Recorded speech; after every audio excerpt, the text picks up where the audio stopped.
So, what are we going to do here as we come into our final hours together? There are a lot of things we could do. My goal, obviously, is to always have you leave with the strongest amount of your emotion geared in your body, because that's what's going to get you to go follow through. At the same time, I look at this program, and no matter how much we pour into it, no matter how much we put you in overwhelm, as you can only imagine, there's so many things that I know are available and needed for your businesses that aren't here. So trying to figure out, what do we put in here strategically? And so I'd like to roll the dice on something that may not be as emotionally exciting, but probably more valuable. And that is a planning process. And so you might have to, for this last part, really manage your own state a little bit. But I'd like to introduce you to what I call RPM, the Rapid Planning Method. And RPM is an experience that when you master the thinking of RPM, you don't have to use the system itself even. You don't have to use a particular, mechanical system in terms of how you do this on your computer or calculator, on paper or whatever. But if you take on this thinking system, your entire planning process will transform, and so will you emotionally. And most people in life, when they're trying to plan something, when they're trying to put something together, like plan their day, we all learned yesterday that what controls our focus controls our life. Whatever we focus on, we feel, even if it's not true. Do you agree with me on this, yes or no? And everything's trying to get our focus all the time, right? Advertising's trying to get our focus. Your phone's ringing. In your pocket, it's buzzing. And that buzz is either your phone, or it's an email, or it's a text. There's this constant something trying to get control of our focus. But what you focus on determines your destiny in your life. So if you don't take control of it, somebody else will. And so the challenge is, even when we try to take control of our own focus, even we try and attempt to do this, usually there's so much distraction that it becomes very difficult to do it. And even if you did it in the traditional way, and you were going to go out tomorrow, and you're going to plan your day, or you're going to plan your week, you're going to go home. In order to plan it, you're going to have to come up with some answers for the week. And the question you're going to ask, if you don't know RPM, is what? What do I need to? Say it nice and loud. What do I need to? And that's a good question. It's much better than, why do I have to do this? It's much better than, what the hell do I do? A few modifiers around that language and you'll feel very different, won't you?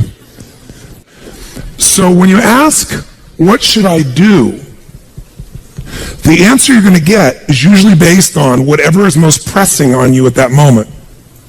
And what tends to press us is either something painful, right? Right now I got to do this, because if I don't do this, something's going to happen. Or something that we want, something pleasurable. Is that true? Or it could be our own sense of vision. But that's usually the last thing that we focus on. How many agree with me on this? Say aye. So let's say, for example, someone keeps coming to you and goes, I need this and I need this and I need this. And they do that in the form of your text. They do that in the form of a phone call. They do that in the form of an email. They do that in the form of walking up to you and go, hey, Tony, can I ask you a question? And right in that moment, they're coming to you and they're asking for the most valuable thing you have in life, your focus. Because out of your focus, you're going to put your attention, your energy, your intellect, your emotion, your thoughts, your lifeblood.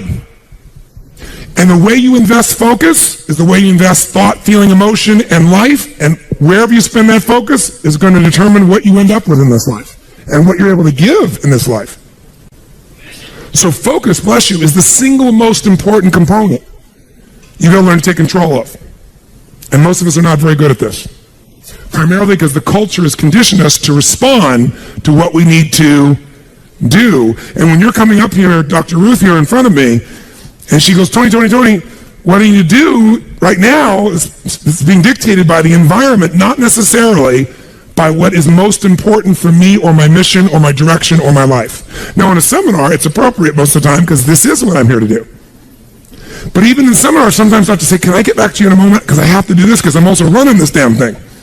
I'm not just on stage, right? So the combination makes me have to look at it. And there's an army of people back here running it, and I got to help them, or they got to help me, and a lot of moving parts. So sometimes I got to stop and not let you take my focus, even though I'd like to give it to you.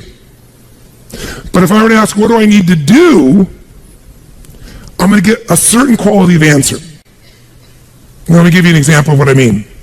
True story. President, I won't go any deeper than what I can reveal without being disrespectful in any way, shape, or form. I would never do that.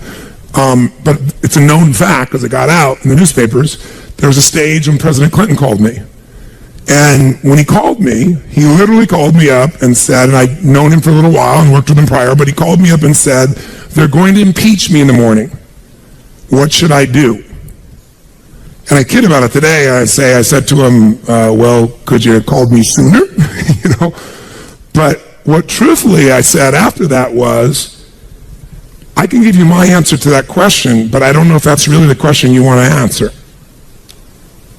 Because the answer of what you should do requires a different question to be asked first, which is what's most important to you? Because if what's most important to you is to stay in office, then obviously you should just keep doing what you're doing, because even though they'll go try to impeach you, they won't have enough votes and you'll stay in office.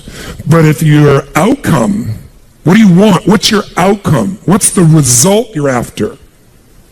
That changes what you do. If your outcome is to regain respect from mothers, fathers, what they can say to their children about the President of the United States, then based on that, you might have to do something different. And I said, it's easy for me to say, because I'm not in your position, and I'm not facing an inquiry in the legal side. And he said, yeah. And I said, but you're also a lawyer. And you certainly know the law. And I said, you know what you can say. He goes, yeah, well, you don't have somebody coming at you, stars coming after me. He's trying to do this, trying to do that. I said, I know that. So I'm not telling you what to do. You're just asking me what to do. I won't tell you that. First, you got to tell me, what do you want? If you don't know your outcome, if you don't know the real result you're over and you answer what to do, you may even get what you want. You may do that and get the result, but it's not the result you really wanted. That's, again, the difference between strategy and tactics, isn't it? Which is one of the single most important lessons I hope we got across to you this week. So you got to learn to ask a different question than what to do, because how many of you found out that it doesn't matter what the day in your life is? If you really write down everything you got to do, there's no way in hell you could do it all. How many agree with me on this? Raise your hand and say aye. So most of you start out in the old days with a little time management book, and you used to write down all your to-dos. Right? How many of you have one of these? Right? You write down all your to-dos, and then in the early days, you actually put like A, B, C priority maybe in the very beginning. Anybody get that anal to be able to do that? Separate them out so you focus on the priorities, and then maybe even plan when you were going to do them in your day. And that lasted about how long? You still carried that book around with you in those days when it was on paper, remember that? But what it was your address book in those days, because you didn't have an iPhone, right? It was your calendar and your address book and a few crappy things you wrote down, but you never sat down and wrote the whole list out, because you knew you weren't going to do it all, and it just felt like hell every day to rewrite it all. Who can relate with what I'm saying as being true? Say aye. So when I only had one company to run, I was just a kid, I went to one of those programs prior to the days of Franklin and Covey and all those guys. It was called the Time Bank. And we had this 3-ring binder like this. It was so cool, and it had its tabs and had my calendar in the front so I could schedule things, and have these daily little tabs. I could plan out the day and write my to-do list. And then it had my A through Z's in the back where I could file under people's names and things, all the details I needed. And then that was all the phone information, because there wasn't email in those days. And you carried around this little mini suitcase with these big rings, and it worked really cool. It was great.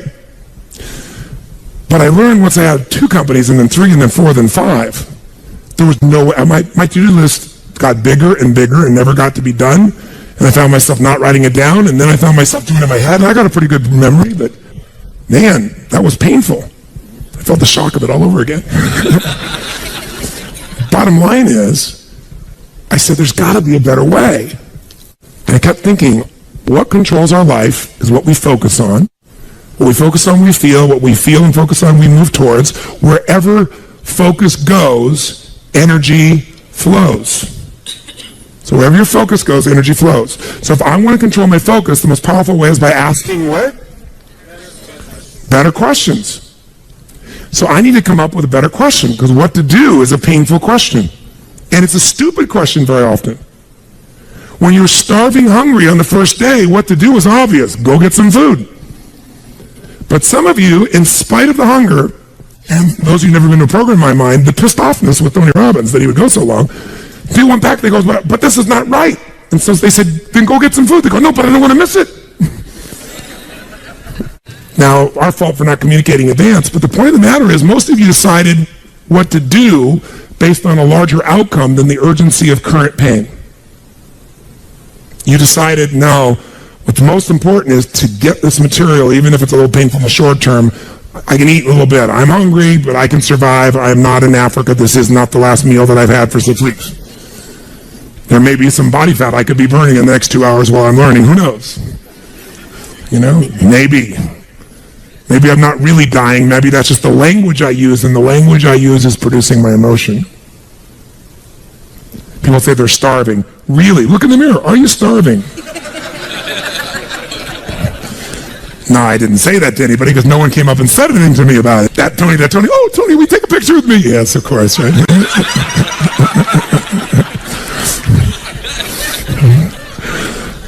My point is this. Where focus goes, energy flows. You must control your focus. You do it with questions. If you ask the same questions as everyone else, you end up with the same answers. So, how did Bill Gates change his economic world? He was a software designer who didn't say, how do I make better software? He asked, and caught everyone else to ask, how do we become the intelligence that controls all computers worldwide?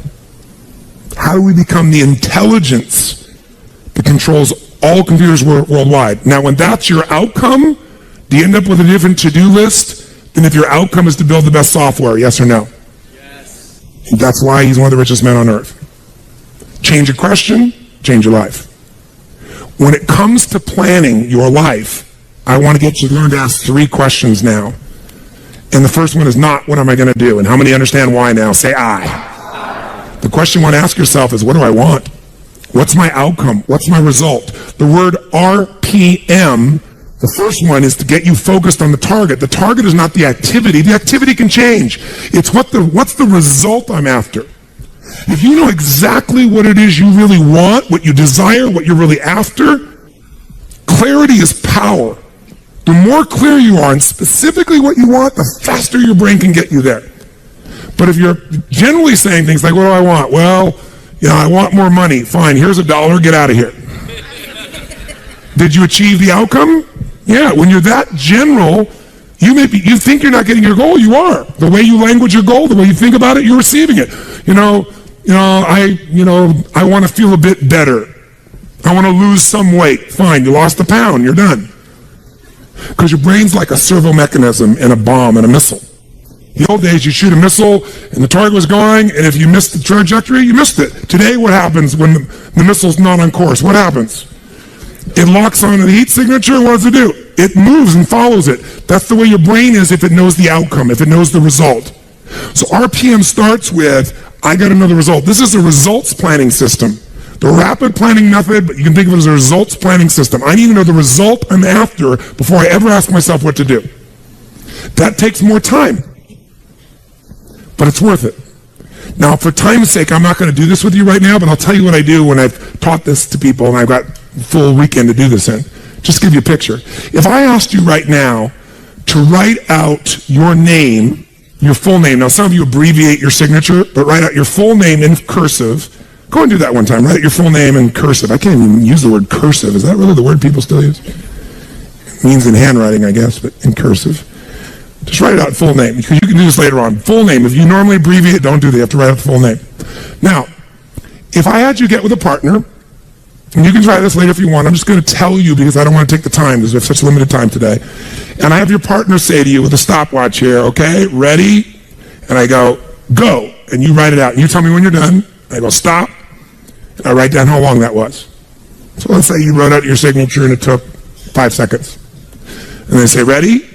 Write it out. Ready? Go. You tell me when you're done. Stop. And I write down 5 seconds. I have to do that 10 times. You'll find in the beginning, you'll be, let's say, 6 seconds. I'm making it up. Everybody's signature is different. And you probably might get down to as little as 5 seconds. If you have like an iPhone, you could do it as a digital stopwatch. You could see the middle seconds. Then I say to you, I want you guys to write every other letter in cursive. In other words, you're going to write half as many letters. How long do you think it would take to do it? Half as much time? Most of you will take twice as much time in the beginning, and then eventually, what's interesting is, if I do it 10 times, and the last 2 or 3, and this makes no logical sense, and again, I don't want to take the time to have all of you do this 10 times, 10 times, 10 times, but you can go do it on your own, I'll just tell you the result. In most cases, even though you're doing half as many letters, you cut it by 2/3 of the time. There's something happens when you break an old pattern and you do it fresh. Your brain over the years has learned ways to move more rapidly since when you did your original signature, and you'll do it in 1/3 the amount of time. It'll take twice as much at first, and then it'll cost you 1/3 amount of time. Now let me tell you why I'm telling you this. The system I'm calling the rapid planning method, by the time I show it to you, you're going to go, this takes more time than just making my to-do list. When? When will it take more time? When? Initially. But once you get it in your nervous system, it'll take you less time because your brain will be thinking in outcomes and not activities. And when you think in terms of outcomes and not activities, pretty soon some of the activities on your list you don't even need to do to get the outcome. You find a better way to get the outcome quicker. Now, how do you do that? Yes, 3 questions. Question 1, what is my result? What is my outcome? What is it I really, truly want from this? If you're going back next week, and you say this next week, what are the most important outcomes for me to get this week in my business? And you just write those outcomes out, not your action items, the outcomes. If you do that and nothing else, you'll be ahead of the game. And if you just keep looking at those outcomes every day, how am I doing on that outcome? Your brain will come up with ways to get to that outcome. I promise you. Focus on outcomes, not on activities. Action for most people, activities, most people mistake movement for achievement. They mistake action items and to-dos for achievement. We're after the achievement. Are you with me on this? Yes or no? Yes. It's a different way of thinking, and I think all of you inherently have it. But if you make this ritualized, just like the things you've learned this week, they're all great, but if you don't systematize them, they'll work when you do them.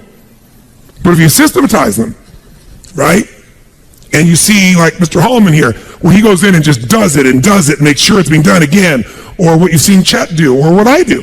You just do it over and over again, you don't miss it. Now the results are geometric. So I want to get you to systematize the thinking, whether you do it visually the way I'm going to show you or not.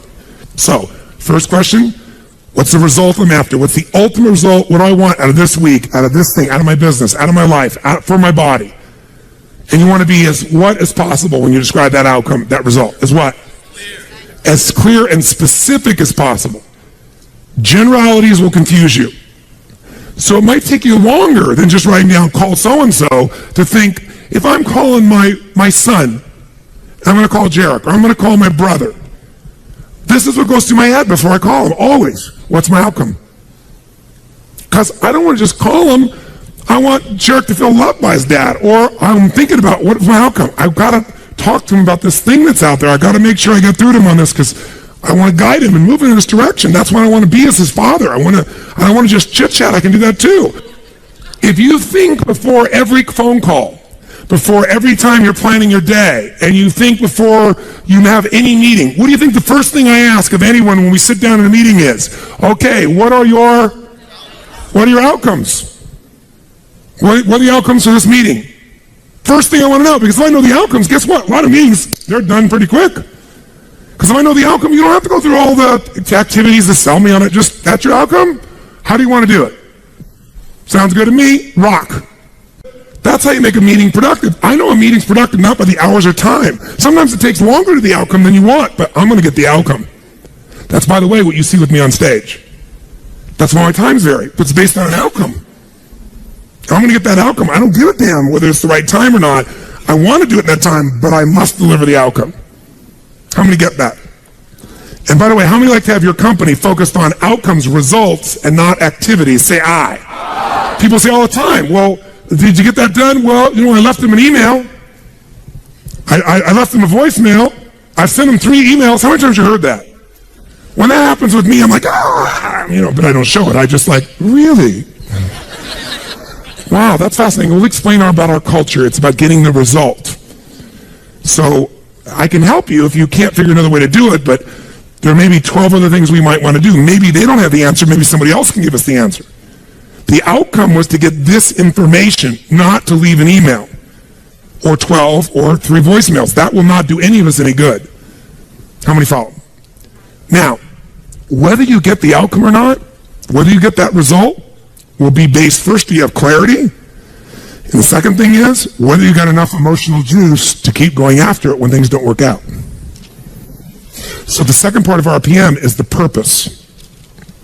RPM, by the way, how many knows what it means when you increase the RPMs in a car? Anybody here? What does that do? It builds up what?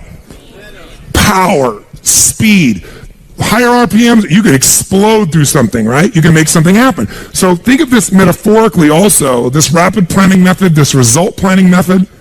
So it's rapid planning, it's a result planning.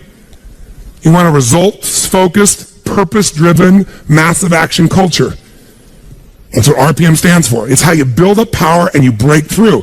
But whether or not you get that result will be, are you clear and specific? But also, do you have enough juice when it doesn't work out? How many of you are going after an outcome in your day or in your week, and for whatever reason, you're not able to get it? The person doesn't respond, they're not there, the thing's not there, something interferes, somebody interrupts you. Who's had their plans interrupted? Raise your hand and say, I. So whether you keep doing it or not is, do you have enough emotional juice? See, guys, you all know out of this week, you got more than enough to take your business to a whole nother level. You got...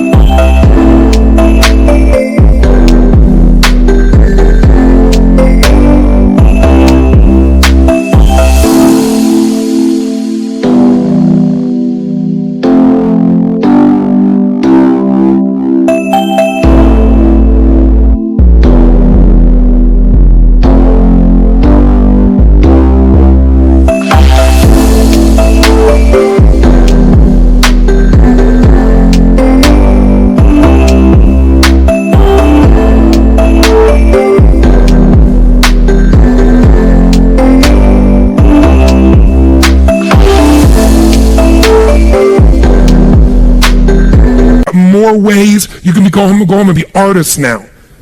And somebody, you know, went by so fast, but many of you have the program, you'll watch enough times, you'll be there, somebody's going to invite us in, we're going to be there and make sure you do it. So it's going to happen. But the art of it being followed through or not is going to come to you have the emotion to follow through, and that needs to be a part of your thinking also. So the next question I've always asked, besides the outcome, is why? Why is more important than how? Why are we doing this? What's the purpose? Purpose is more powerful than object. Purpose is more powerful than object.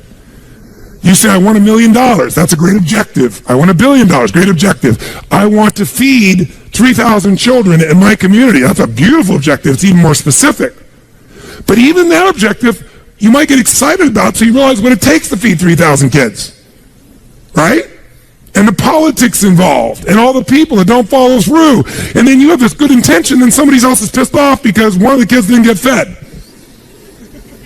Right? And you did everything you know how to do. What's going to make you keep going? Purpose. Why do you want to feed those 3,000 kids? Why do you want to make that $1 million, that $1 billion? Why are you going to take your business to the next level? Why is the most important thing to know? Because that's where all the emotional juice and fuel is to actually get you to go through when the challenges show up. Every person you see who's on fire and is successful knows the why. You know what the problem is? You might know the why in the beginning. You wrote a mission statement and stuff like that. You got to know why you're doing this right now. This right now. That's what's going to engage you and activate the why. You might have a why, but it's not active. How many follow the difference what I'm talking about here? Say I. Otherwise, that little law of familiarity shows up. You know, well, we're doing this because, and you repeat the why, but has no emotion behind it. See, if I take a stick pin, no, I don't see anything like that, but you know when a woman has a blouse and they have like a little stick pin in it? Let's think that stick pin is a word. And I take that stick pin and I throw it at you. Are you going to feel it? Barely. But if I take that little stick pin called a word and I wire it to the back out of a giant iron bar called emotion, now I can take that stick pin and put that thing right through your heart. That's the power of why. RPM. R is the result, the outcome. What you're after, P is the purpose. It's the why. 80% of success is why. 20% is how. Get a big enough why, people will figure out how to do it. Yes. How many agree with me on this? Say I. So you better know your why. So, talking to the president, Tell me something. What's your outcome? And then why? And once we know the why, we know what you're after and why, then the question is, how do we do it? We know what we're after, why, how do we do it? By the way, are there lots of hows to get to an outcome, yes or no? Yes. Are there many paths to get a result, yes or no? Yes. Some are more efficient than others. And you're not going to know, so you know what you do? You brainstorm out all the hows you can think of. All the things you could possibly need to do to get that result. And then you narrow it down to the 20% that makes 80% of the difference. And you'll find out you don't have to do that whole to-do list. In fact, wouldn't it be nice to write your whole to-do list and not do it and still get the outcome? How many prefer that? Say aye. That's RPM. I love it when I don't do my to-dos and I got the outcome. That's the coolest thing in the world. You might have done one or two of them, but it's then learning selectively which ones are going to create it. But the only way I knew that is to brainstorm out the M, the massive action plan. If I know the result I'm after, I know what it is I want, what's the outcome, what's the result, what do I want specifically, clearly, and I know the why, and the why has got to move who? Who does the why have to matter to? Everybody around you. Well, if it's a why you're trying to get everybody to deal with, they got to have a why involved in it. But people do things for different reasons. People donate money for different reasons. Some of you donated money the other day here because you were moved by the experience. Some of you did it for connection. Some of you did it to contribute. Some of you felt guilty if you didn't do it because somebody else did beside you. Or you have a lot of money and you feel guilty about it because you didn't earn it. I'm not saying anybody in this room, but that's how some people are. They inherited it, so they feel guilty. Some people do things to get their name up on the wall. Some people today do it anonymously and then tell everyone. Isn't it true? Yeah, just confidentially. That was me. You know? And everybody tells everybody that it's anonymous. They're doing it for significance. Some do it for connection. Some do it for contribution. I don't care why a person does it, but we do it. But if you're going to work with a group of people, you better make sure the why touches on all their needs. Does that make sense? When it's you, whose why does it have to be? Whose why does it have to touch? Whose purpose does it have to be? Your own for you to be moved. So if you know the result and you know the purpose, now you need the M, which is the massive action plan. We also call the massive action plan the map. It's your massive action plan, your map. How are you going to get there? What are you going to do? And by the way, when you're crystal clear on what you want and you know why you want it, you can make a big map. You can brainstorm a million ways to do it. Not all your houses are going to work. That's why you make a whole map. And then go back and gradually asterisk the ones that are the most important and go hit those. You might get the whole outcome in the first two action items and get rid of your whole rest of your list. This is RPM. This is how I operate. Now, if you never did this on paper and you just did this thinking process in your head, you'll get invaluable resources. If you learn to put this on paper, it'll be more powerful because then your brain isn't racing and you can see it. If you make it into a system that you personally use, your productivity will explode. If you teach your whole company to do this, your company will go to levels you can't even imagine because everyone will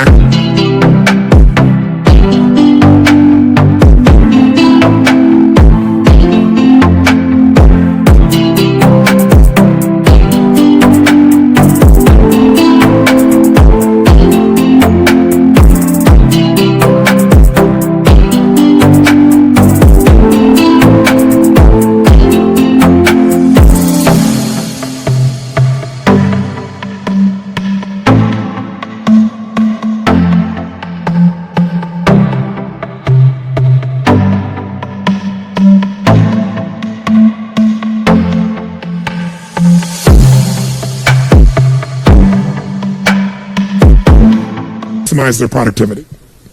And it is different than any other system in its essence because it causes a different focus with a different level of emotion, greater creativity as a result of that, and then it shows you how to leverage it all.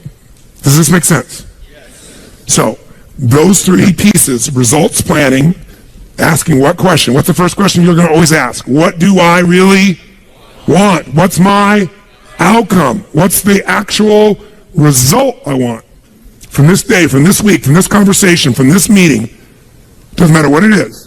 If that's all you ever do, you're already practicing RPM at a fundamental level. But if you want to juice it up, you'll ask the second question. What's the second question? Quick. Why do I want it? Why? What's juicy about this? What excites me about this? What do I really want about this? If I'm going to call this person, why am I calling them? And then you know what? When you get a stronger why, the action items change because you're in a different what? Who knows? A different what? Make that same call without any clear outcome and any clear purpose, or the outcome is get back to him. That's my goal, get back to him. What's going to be the quality of the writing or the phone call or the vocal quality when you're getting back to somebody? Versus if you know my outcome is to make sure they feel like I am so in their corner that I'm here to make sure their needs are completely met, more than they've ever met by any person they've ever spoken to on the phone before, and that I'm here for them and they can count on me. Why? Because that's who the hell I am. Because when people deal with me, they have found someone like no other human being they've ever dealt with, and I am a source they can count on. That's why I don't have to go chase 8 million new clients. That's why they stay my client for 17 years and pay me $1 million a year to talk to them on the phone once every 10 days for 10 minutes and see them 3 times a year for an hour. And I get a piece of the upside, so sometimes I get a couple $1 million for that. Why would somebody pay you that kind of money? Because when my guy calls me, he gets delivery he can't get anywhere else on the face of the earth. So I pride myself in that. And by the way, that feels juicy to me.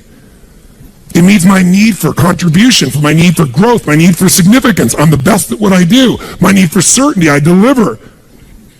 And it's variety. Who the hell knows what's going to happen when I pick up this phone? It's different every time. Because the market's changed, something's going on. How many follow? Say I. It's a very different thing than, oh, I'm getting back to my client. Right? And the way you're going to come across is different. And everybody will go, wow. And in life anyway, by the way, the people who are the very best on earth that get paid everything like 100 times more than everybody else, they're just a little bit better than everybody else. It's like, a bear's chasing you. I don't have to be that fast, just that much faster than you. Right? In life, you just have to be a little bit better than everybody else, and you get all the rewards. And that little bit better, to me, is RPM.